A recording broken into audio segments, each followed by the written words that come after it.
ഉണ്ണീശോയ്ക്ക് ഒരു പുൽക്കൂട്. ഈശോ മിശിഹായ്ക്ക് സ്തുതിയായിരിക്കട്ടെ. വിശുദ്ധ യോഹന്നാന്റെ സുവിശേഷം 3-ാം അധ്യായം 16-ാം വാക്യം. തന്റെ ഏകജാതനെ നൽകാൻ തക്കവിധം ദൈവം ലോകത്തെ അത്രമാത്രം സ്നേഹിച്ചു. ആ സ്നേഹത്തിന്റെ നിറവിനായി ആ സ്നേഹത്തെ വരവേൽക്കുവാനാണ് ഈ ആഗമന കാലത്ത് നാം പ്രാർത്ഥനയോടെ കാത്തിരിക്കുന്നത്.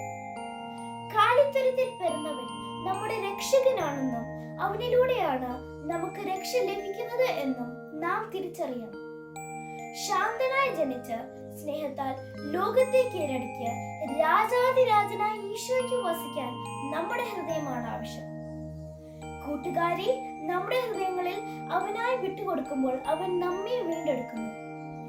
ഈ ദിനങ്ങളിൽ സുഹൃതങ്ങളും പുണ്യങ്ങളും നിറച്ച് ഈശോ നമ്മുടെ ഹൃദയങ്ങളിൽ വന്നു പിറക്കാൻ നമ്മുടെ രാജാവിന്റെ പിറവി തിരുനാളിനായിട്ട് നമുക്കൊരുങ്ങാം.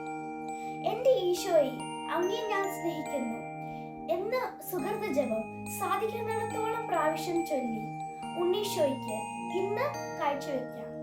ഉണ്ണീശോ നമ്മെ എല്ലാവരെയും അനുഗ്രഹിക്കട്ടെ.